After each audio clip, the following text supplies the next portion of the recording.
Support for Down and Dirty comes from listeners like you and the Tampa Bay Times. The Pulitzer Prize winning newspaper is available around the Tampa Bay area and online at tampabay.com. Thanks to the Tampa Bay Times for their support.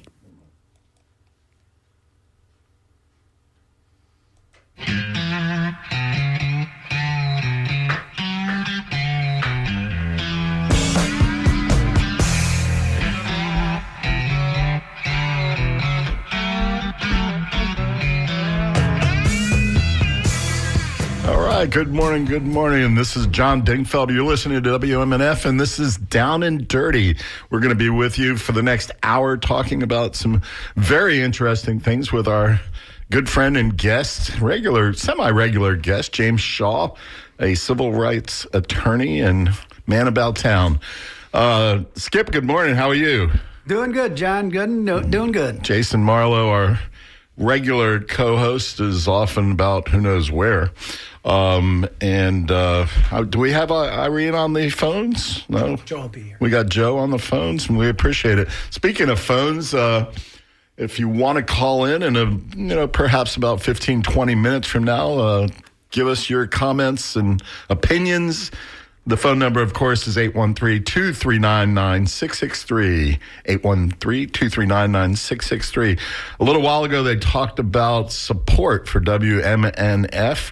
Our support got hit extremely hard. What was it, Skip? A couple of $100,000 from the state and the federal government that we'd relied on for many years. Yeah, from what I read, it's a large amount of money. A large amount of money, I think perhaps somewhere in the neighborhood of 10% of our total M&F budget. Now, I would say in the future, we shouldn't take money from government for a variety of reasons, especially including this one, because it can come and go too easily. So instead, we're going to be relying a little bit more on your contributions, and we have an upcoming special fundraiser, which I think is a week from tomorrow. But you'll be hearing more about that soon. As I said, I'm John Dingfelder, and this is WMNF's Down and Dirty. James Shaw, good morning. Good morning, John. Thanks for having me. Good morning, John. Thanks for having me. A little mic difficulty.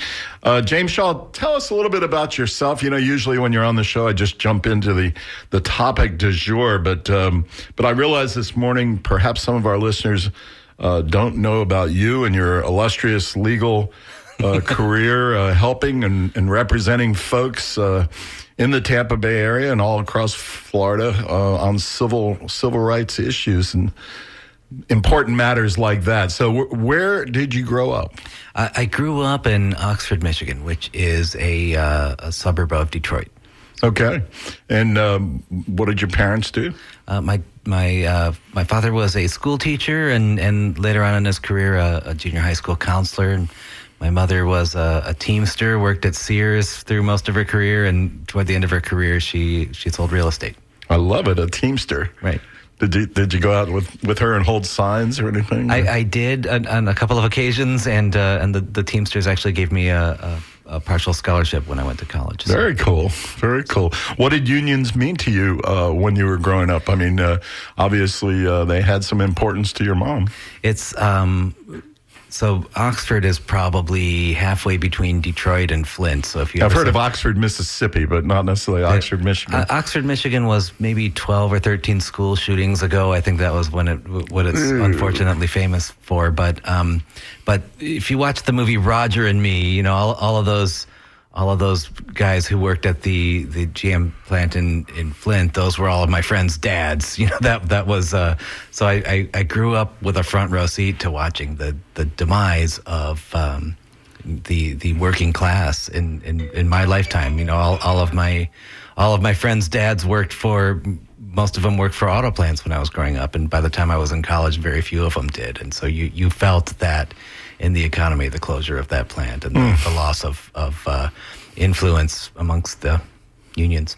Yeah, pretty tragic. What happened to the town as a whole? Did it kind of collapse? Does it still exist? Well, Flint is still very much there, and I'm sure Flint. Yeah, but how about Oxford? Oxford is doing all right. It has become this sort of maybe the best analogy would be like Lutz, Florida. You know, it's hanging in there, but you definitely felt during the 80s and the 90s the change in the economy. So it was unions were very important when I was very young, and as I got older, they kind of lost their grip on things. Yeah, it'll be interesting to see where unions head down the road. Even to the extent that unions, which used to be pretty solidly, Democrat. So this past time there was a little bit of, a little loosening of that hold, and they were sort of, trying to go down the middle of the road, which is a difficult and dangerous place to walk.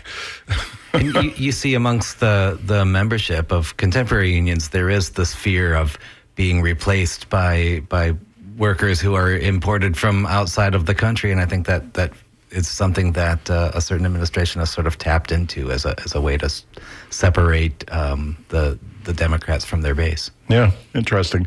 So if you're just tuning in, we're talking to James Shaw, attorney, civil rights attorney, and speaking of civil rights, so you went to law school where?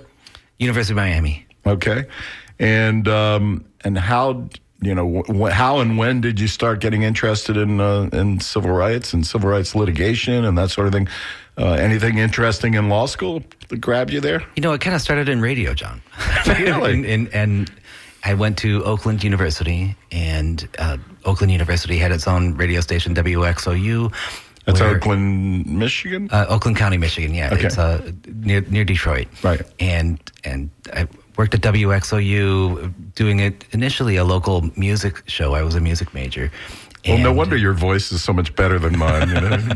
and from there, kind of got recruited into the news department and ended up running the news department while I was in college. And in the process of that, sort of discovered the American Civil Liberties Union and fell in love with the work that they were doing. It seemed like, who was this organization that I've never heard of that always seems to be on the right side of every issue? And so when I went, I wanted to be one of them. So I ended up going to law school, and the ACLU of Florida's headquarters is in Miami. So I started volunteering there in 2000 and never really left its orbit. Yeah. So I was thinking about Michigan probably has a very strong chapter, an active chapter of ACLU. Not only from the union's side, but just, generally, I would think Detroit and other big cities like that. Michigan's an interesting place. There's Detroit and Grand Rapids and Ann Arbor, and the rest of the state is Alabama. Okay. Right, because when you go up to the northern climes. Up north, for those in the know. Is that that's what we call it. The UP, is that it? Or? The UP is a different thing, but up north is this kind of general term for anything north of Detroit where anybody who can afford one has a cabin where they spend the weekend. And a gun and a moose head on the wall or something like that. The Michiganders listening know exactly what I'm talking about, but somebody was, what are you doing this weekend? I'm going up north, and everybody understands what that means. And I always, it's probably not a novel theory, but if you look at Florida, okay, and you look at where people come from, I-95 runs down the East Coast directly from New York and New Jersey and D.C. and that sort of thing. So down the East Coast, and especially in Miami and Fort Lauderdale, et cetera, you get those Easterners. I-75 comes straight out of Michigan and Ohio, and this area has always been super saturated with a lot of Ohioans and Michiganders. Is that what you say? Michiganders, yes. The first time somebody ever explained that to me, it just blew my mind that everyone just got on their highway and headed to Florida and just makes sense. It's got off and unpacked wherever they landed. My family was slightly different. We have a lot of New Jersey connections, and somehow we ended up here. So ACLU work.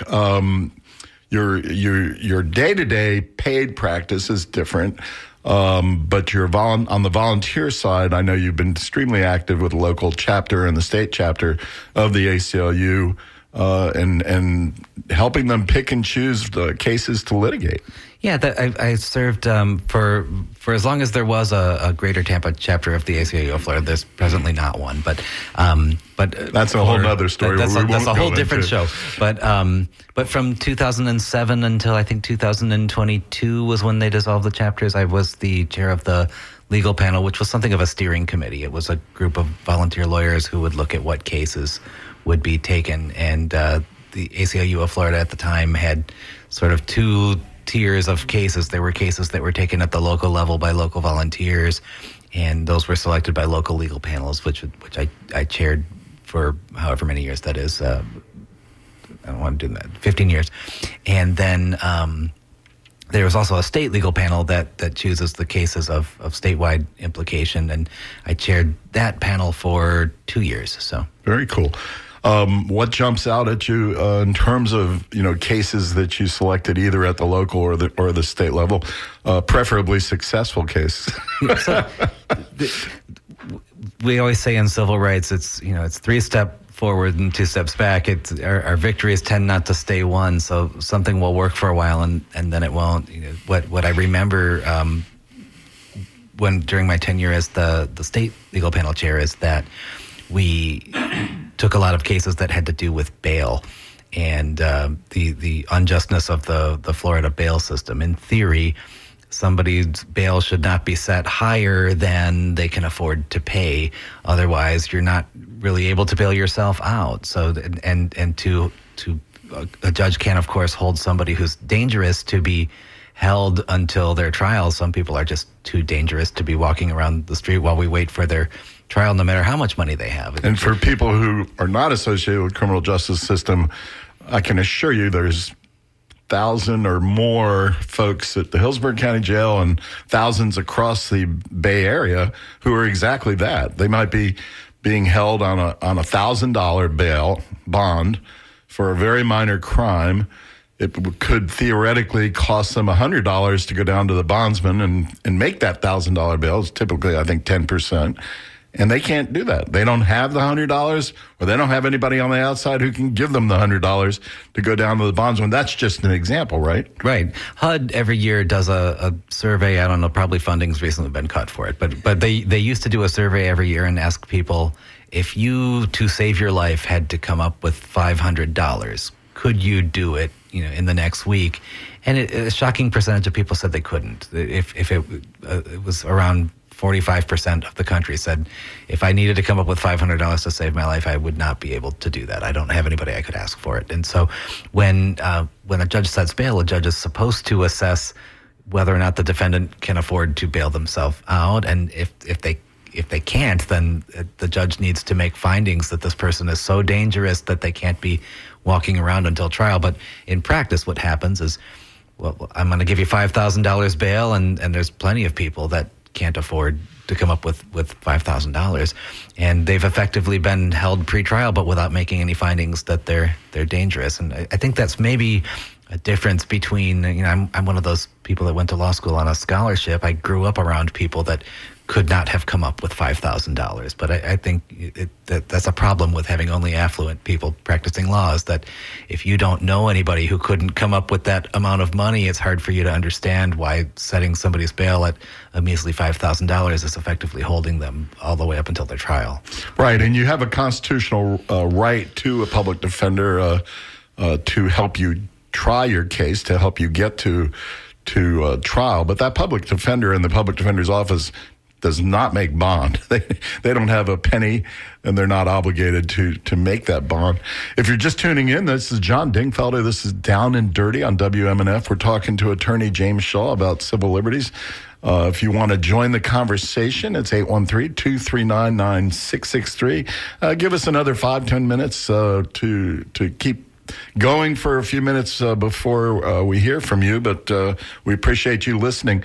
So, bond cases, what else jumps out at you? I can't remember if we worked on this together when I was actually employed by the ACLU of Florida. I thought one of the more interesting cases that I was helping litigate was about the 10 Commandments on the steps of the courthouses up, especially in North Florida. I think there's a couple. Dixie County. Yeah, Dixie County, and I think there were a handful of them.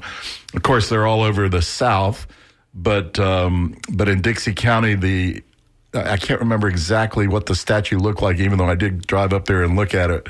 But the Ten Commandments, clearly with a religious background, sitting on the steps of the county courthouse. You know, what's funny about the Ten Commandments is that most people, if you say, are the Ten Commandments important? Oh, yeah, they're the most important thing in the world. What are they?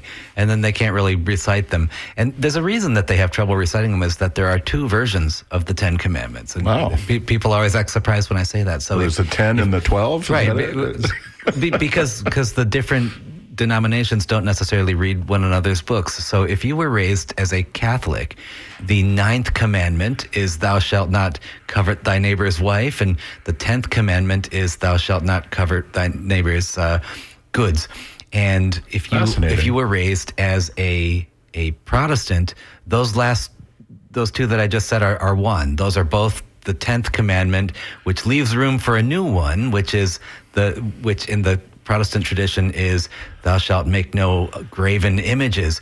That one's not used by the Catholics. So when we talk about putting a monument on the courthouse, it becomes very important to the people that want to put that monument there that it is my version and not your version. And I'm going to guess in rural North Florida, it's probably the Protestant version. It is. And then there's a third version, too, that's a Jewish version. So there are 3 different versions of the 10 Commandments.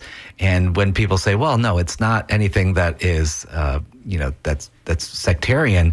Okay, well, then let's put the other sect's version. Oh, absolutely not. It has to be my version. So it is... It is a way of saying my religion is better than your religion, and the government itself says so because the government put the monument from my religion on the courthouse steps and not the monument from your religion. And that's the reason the Establishment Clause forbids that. And remind people what the Establishment Clause says and does. You hear somewhere in the First Amendment, I believe. Right. You hear the phrase separation of church and state, and every now and then you hear somebody who thinks they're very clever say, those words aren't actually in the Constitution. And they're not, because they're a shorthand for there are 2 religion clauses in the First Amendment. And it says that Congress shall make no law establishing religion or forbidding the free exercise thereof. So the Establishment Clause means that the government cannot endorse one religion over another or religion over non-religion. And the Free Exercise Clause means that you are free to practice your religion. So it's both ends. It's the government can neither compel you nor forbid you from practicing your religion. But I remember the Dixie County case very well, and it strangely relates to what we're talking about in the last week in terms of birthright citizenship, is that in order to challenge something in court, you must have quote-unquote standing. You must be able to say that I, the plaintiff in this action, will be affected one way or the other by the outcome. And oftentimes you have a situation where something is clearly illegal, but we need to find this magic person who has the ability to say that and not have it attacked. So in the Dixie County case, we had a very difficult time trying to find somebody who would be the plaintiff to challenge that monument, which I understand is still there. The people that we talked to would all say, I agree, it shouldn't be there. It's wrong. It's the government endorsing one religion over another. But if I'm the plaintiff in that lawsuit, my neighbors are such great Christians that they'll burn my house down. Yeah. And so I don't want to be the plaintiff. So the plaintiff... And can you imagine that was X number of 10 years ago? Right. Can you imagine now in this environment? John, we're getting up in the age. It was more than 10 years ago. But the plaintiff that we ended up finding was somebody who lived in North Carolina, and his standing was, I'm thinking about moving to Dixie County, but I'm given pause because I think it's weird that the Establishment Clause doesn't apply there, and I want it to apply. So we ended up winning that case at the trial court level, and then the 11th Circuit Court of Appeals said, well, I don't know if that guy's standing was good enough. So, right or wrong, we're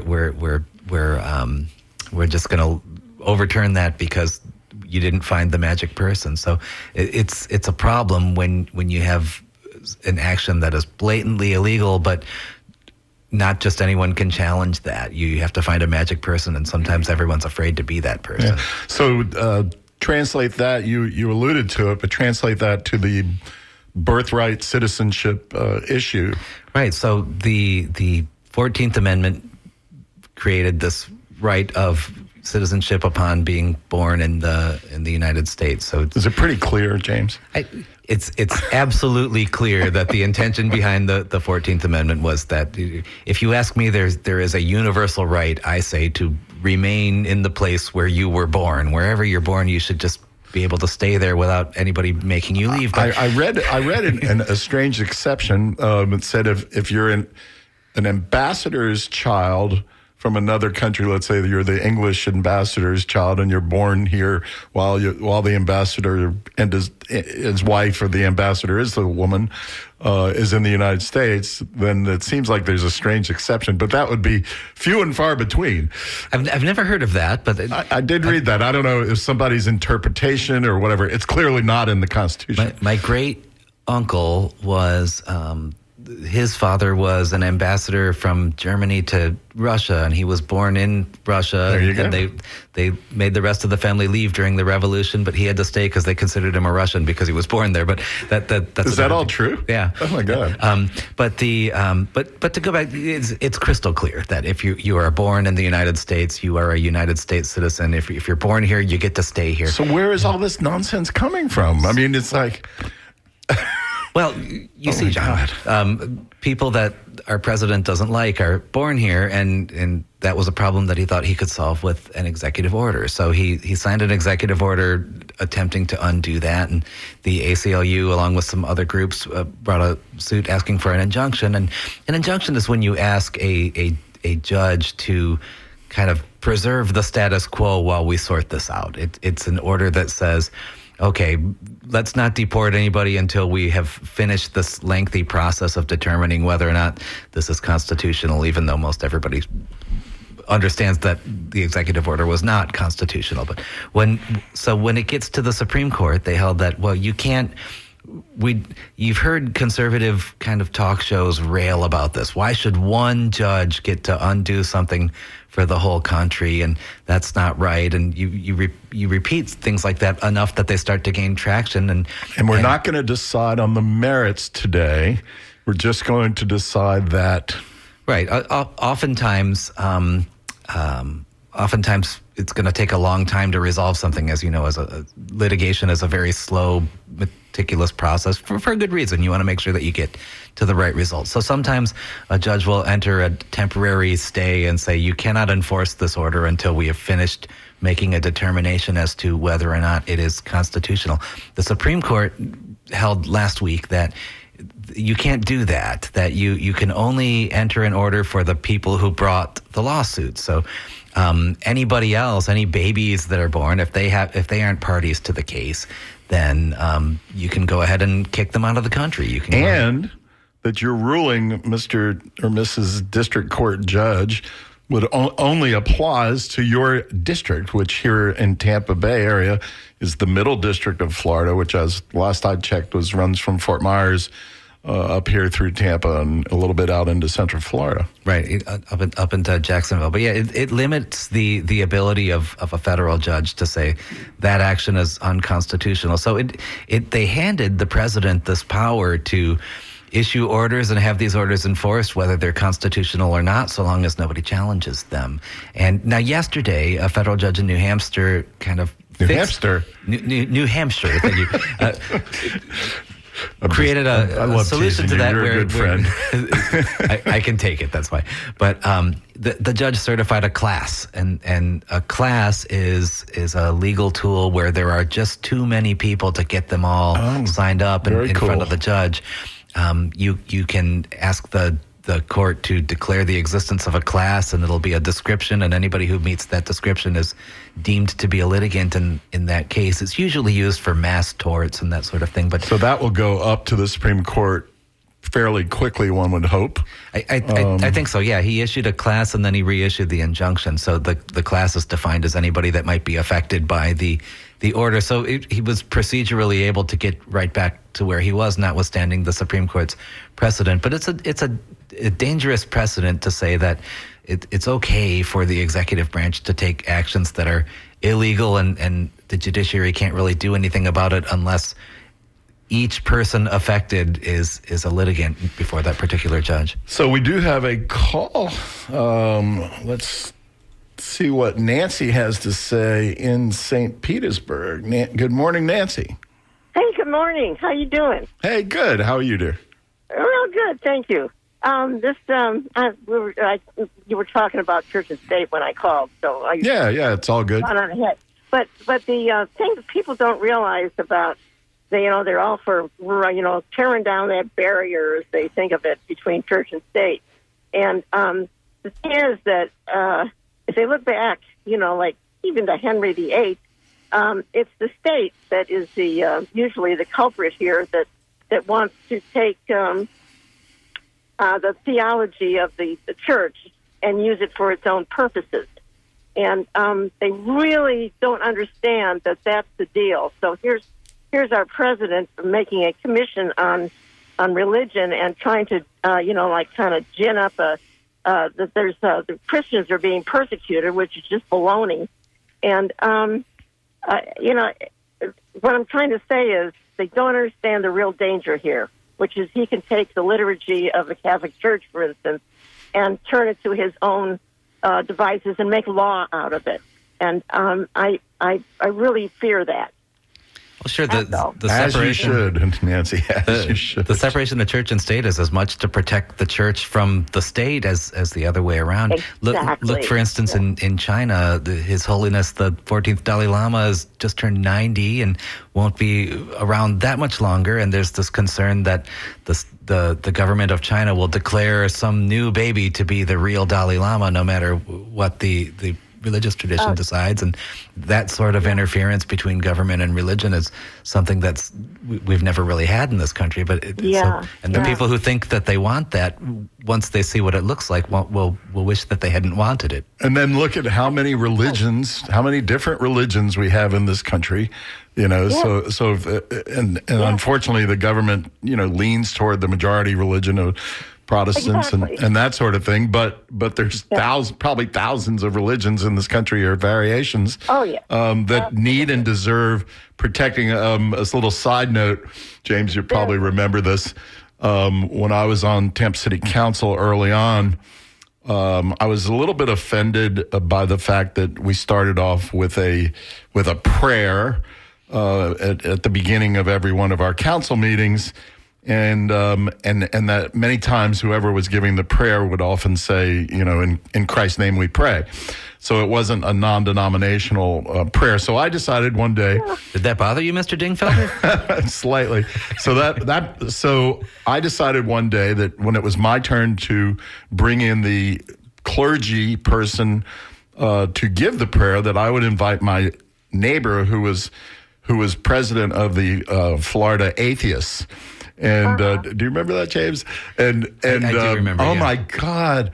Excuse the expression. Ms. Adkins, right? Was it? No, it was the tall, skinny guy. But anyway, he lived right across the street from me, and we were talking on the street, and he said he was offended. I said, well, why don't you come give the quote invocation? And so he did. He did, and I had 3 or 4 council members who just walked out of the meeting before he could do it. Because they couldn't. It's like, oh my God, we're not going to listen to this and whatever. And I probably had 30 or 40 speakers, saying it was an abomination. Anyway, somehow or another, we survived that.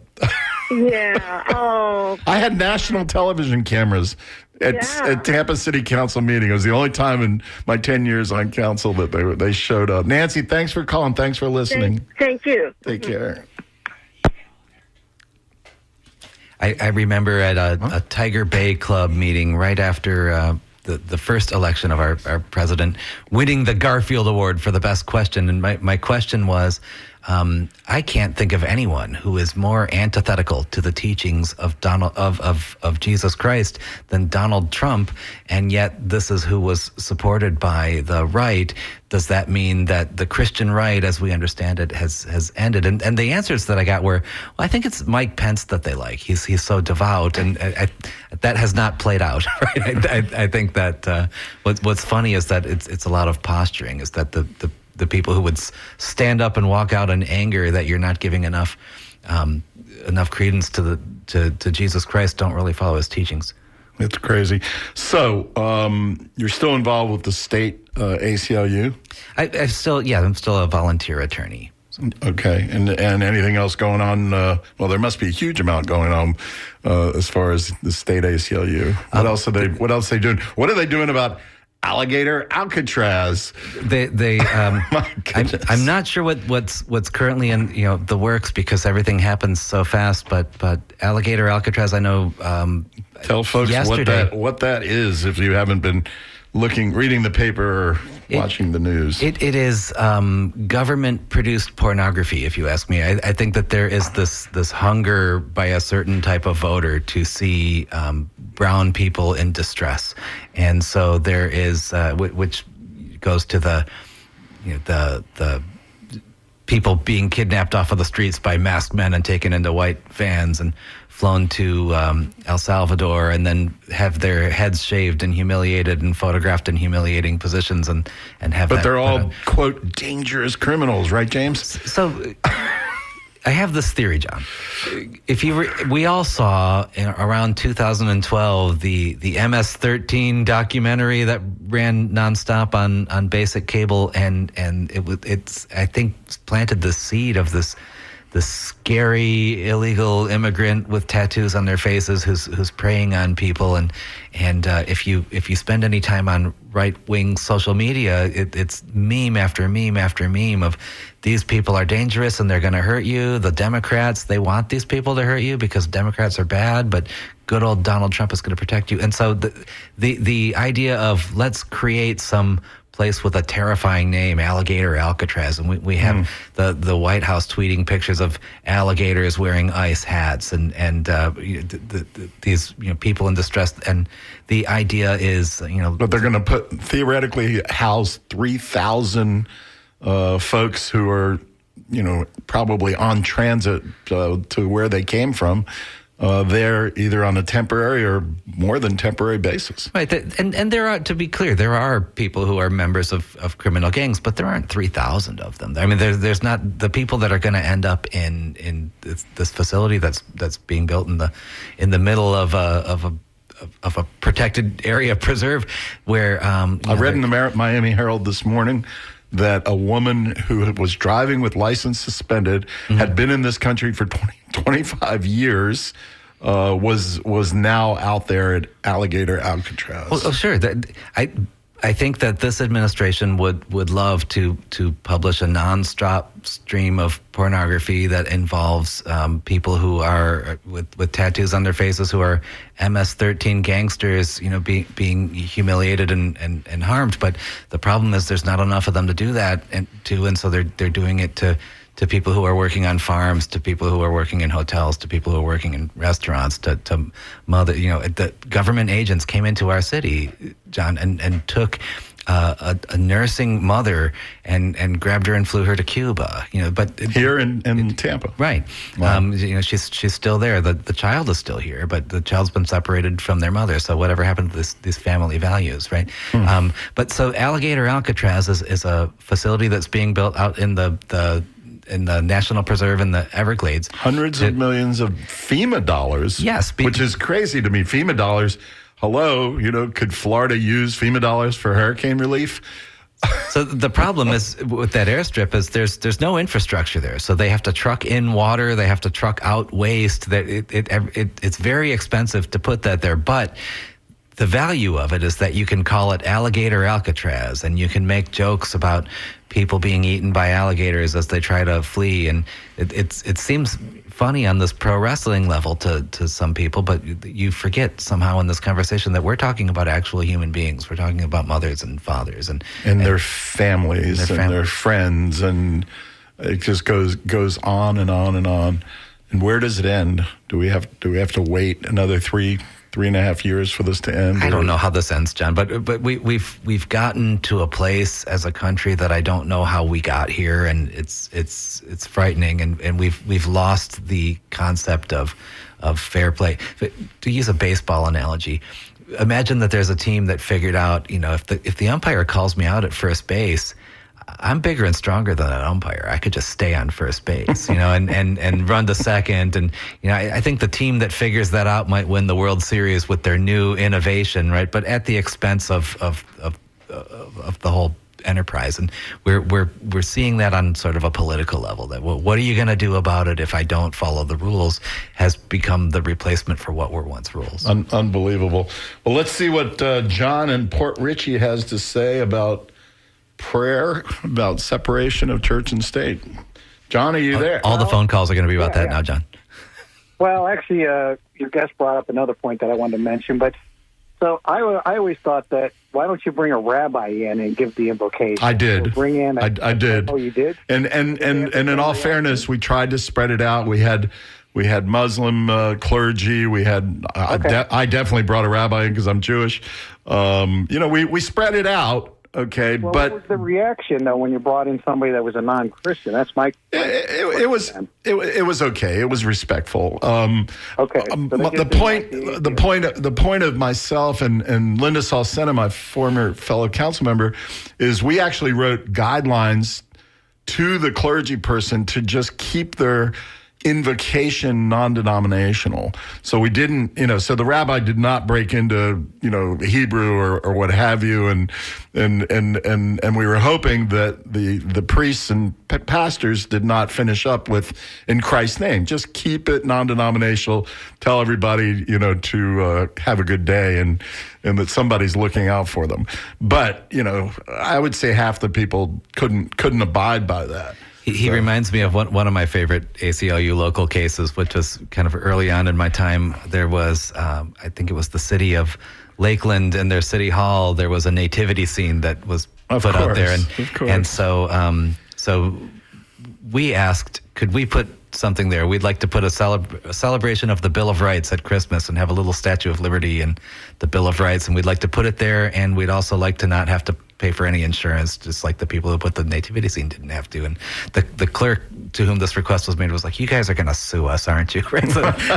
So they brought a suit, and so to fix that, the city decided, well, okay, anyone else can put any other displays here that they want, and everyone went nuts. What town was this? This was Lakeland. Nice. There was a local Zoroastrian who put up a shrine to Zoroaster. The Seinfeld Club put up a Festivus display. Festivus for the rest of us. The Atheist Club put up a display that said Christ is in fact not coming back. all of it was all next to the nativity scene. And that was the last time they put up a nativity, right? It was beautiful. We had this free speech space where because the line was, well, anybody can put anything here, but you see, we're all so devout that nobody wanted to put anything here except for this nativity scene. And once that facade was popped, and you saw what free speech actually looked like, they decided, okay, nobody can put anything here anymore. This is what democracy and free speech look like. Thank you, John.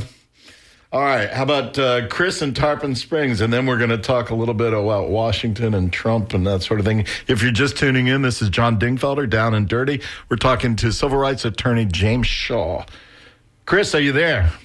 Yes. Gentlemen, good morning. Hey, what's going on? Morning, Chris. For the last 20 years, I've been utilizing my First Amendment right to go to Tarpon Springs Commission meetings, speak truth to power. Good for you. And then I got sued by the city attorney.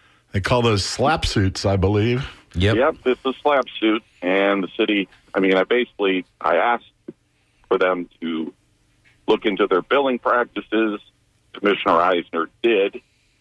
Caught them overbilling the city. They admitted it on camera, live, and said they would get the money some other way, and then they quit some 45 days later and then sued me. The city sued you or the lawyers? The lawyers. Oh, God, the lawyer individually. So they quit their job before they could get fired, but they accused me of being the reason. And what happened to the lawsuit? It's still going on. Unfortunately, I'm pro se. That's why I'm calling. I'm hoping that you may know someone that would be willing to help me. There is a provision for attorney's fees upon our winning the case, and I will win. I mean, it's ludicrous. Every attorney I've spoken to said they never thought it would get this far. They threatened me for months, and then they said there's no way they will file this suit. They did file it, and they're suing you just for statements that you made to city council and open public comments? Public comment, correct. The only other thing that they added in the suit was something that was posted on Facebook by someone else, but I also posted it. But that's also protected free speech. So, and that was a bar complaint against them that was posted. So the Florida Constitution guarantees your right to petition the government for redress of grievances. So I would think that statements that you're making in public would be willing to help me. So far, the attorneys that I've spoken to will help me off the record, but they're afraid to go up against these guys because they're quite connected. Chris, give me a call and look me up and give me a call. James Shaw. You can look me up. I don't want to say it on the air, but I'm going to have to write this down. My name's James Shaw. Look me up and give me a call. You look can him up in the web Florida and I Bar. can help you find someone. Yeah, and look it up in the Florida Bar directory. Yeah, and he'll have a phone number, and James is a great resource for that. Might not be able to help you directly, but maybe point you in the right direction. I'd be happy to help. So much. Hey, we appreciate you, Chris, and all you've done over the years. Thanks a lot. Wow, that's an interesting story. I didn't know that. I think I know the law firm. I think you do. Yeah. So going back to, I heard this, I think on NPR, which is also being defunded by the government. It says that over the last, how many months we've been suffering, 6-7 months in the Trump administration, they've already filed 19 requests for temporary stays to the U.S. Supreme Court, which, according to this legal analyst, which is totally unprecedented. They said that in Biden's entire 4 years, I think there was a dozen of these requests to stay the lower court decision.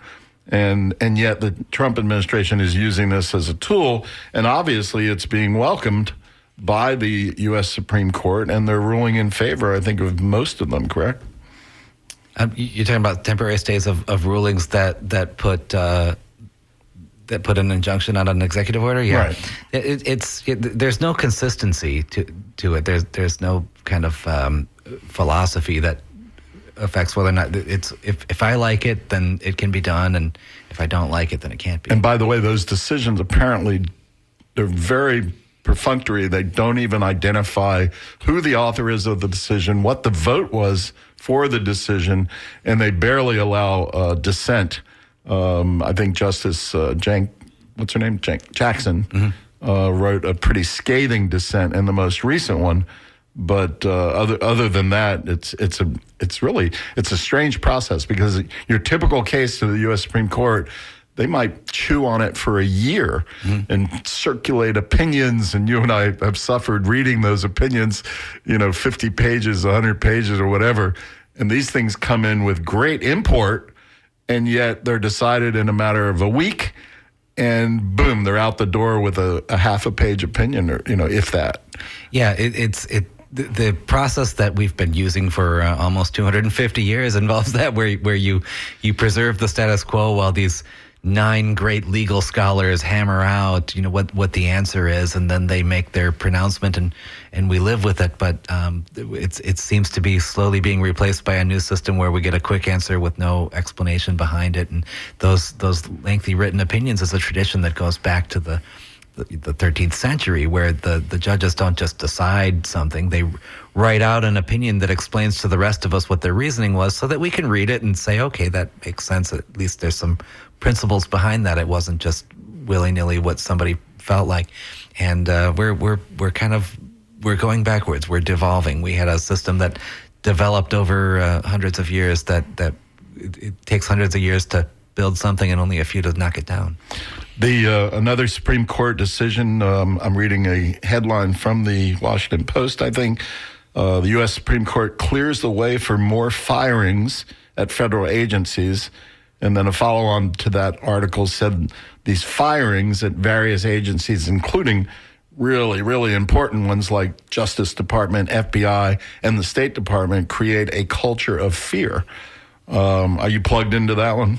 I read yesterday that the FBI has started administering polygraph exams to FBI employees and asking about their loyalty and are they leakers? Right? Are they leakers? Have they ever said anything negative about Kash Patel? And it does sort of create this totalitarian regime environment where you don't trust anybody. You're afraid to speak your mind. That it feels very very Soviet.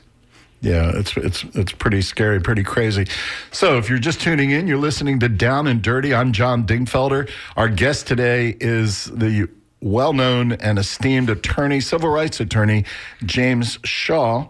And James, as we were coming into the show in the last couple of days, you said, what are we going to talk about? And I said, what do you want to talk about, James? What's interesting in your life, in your legal career?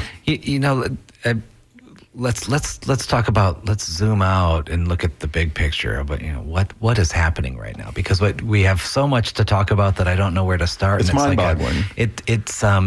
I remember speaking at an event and saying there's nothing happening right now that's never happened before. There's no assault on any right that's never been assaulted before. But what's different is right now it's everything all at once. It's every single right's being assailed all at once. It's like a machine gun. It just keeps coming. There's a propaganda term called fire hosing, which is it just comes at you so fast that we saw that during the first Trump administration, that he would make statements that weren't true, and he would be on to the 57th untrue statement before the fact checkers had finished fact checking the first one, and at some point you just can't keep up. So it's very deliberate right now that there's let's knock everything down all at once, and it's going to take a generation to rebuild everything that's being knocked down. I can't help but think it must be exhausting to the president or his staff.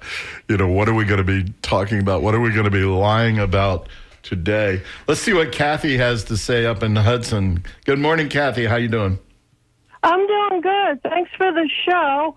I just want to say I'm one of these citizens that's afraid of speaking out. People don't want to discuss politics much around where I live. Everybody's a big Trump fan here, and if you have an opposing opinion, they don't like it. And it's very difficult. I'm afraid of saying things and that I might get somebody pissed off at me. But I want to say that these lobby groups in Washington are the key to everything.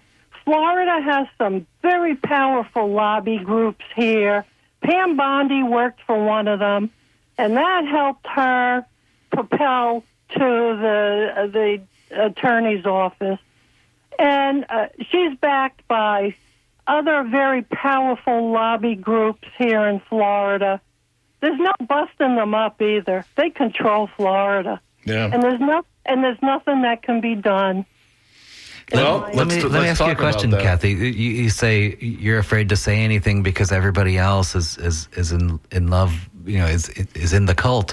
But yeah. What if they're also afraid? What if there's a lot more people that feel the way that you feel than you think, but you don't know it because they're not saying anything either for the same reason that you're not? Yeah, there's probably a lot of people.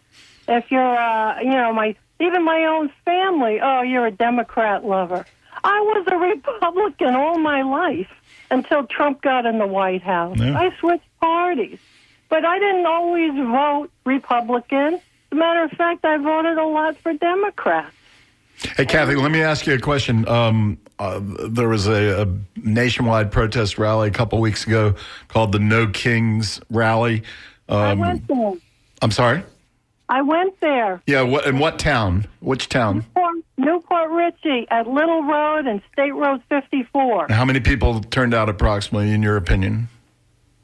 There were a lot, and all four corners of the intersection were full of people. But what I noticed, most of them were 50 and older. Yeah.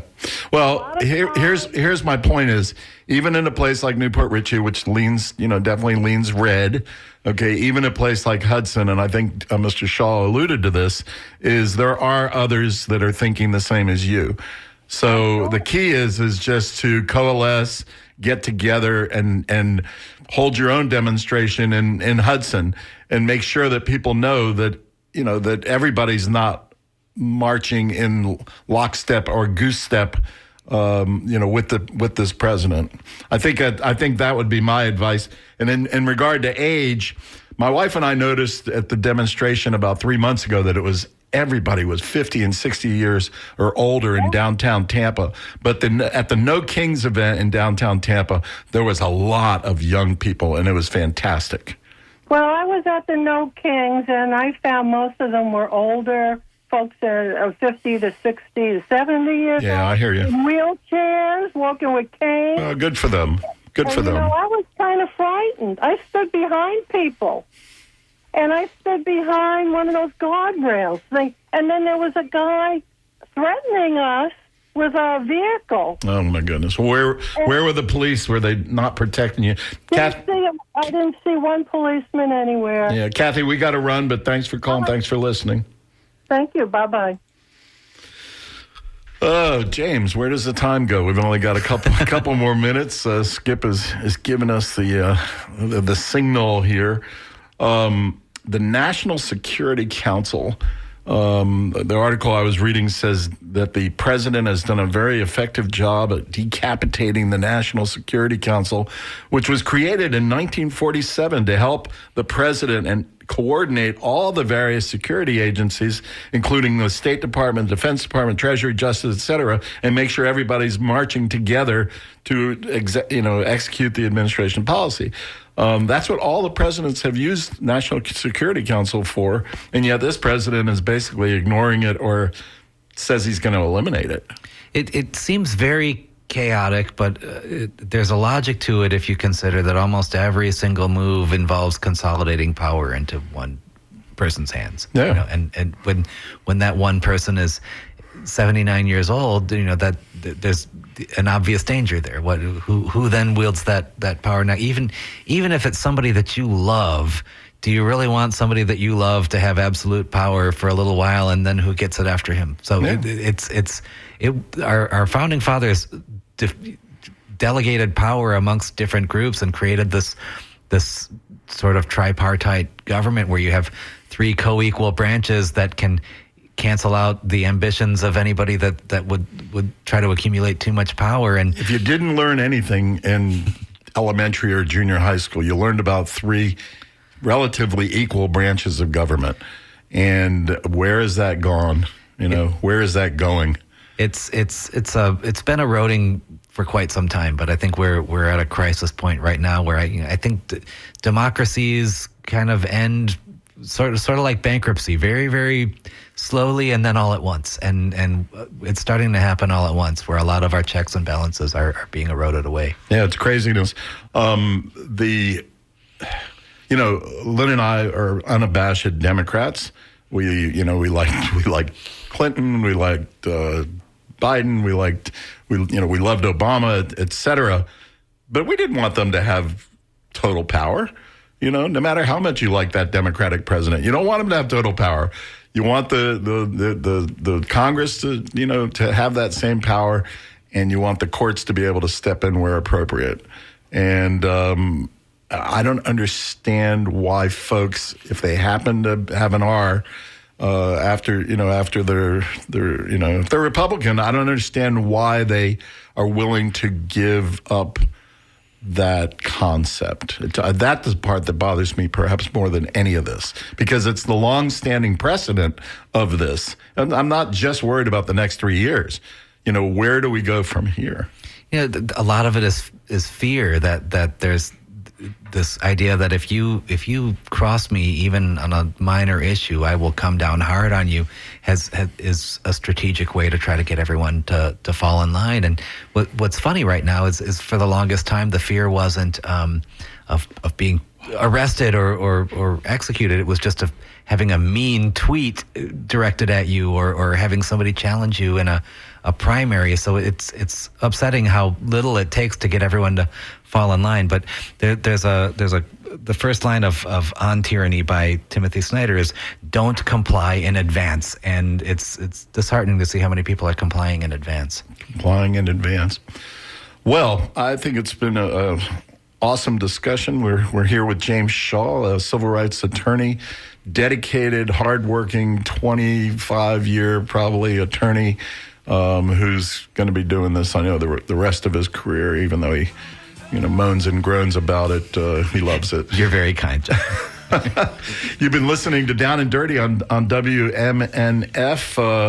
We've been talking about the chaos and dysfunction that is happening not only in Tallahassee, but especially in Washington, D.C. We appreciate you joining us today. And next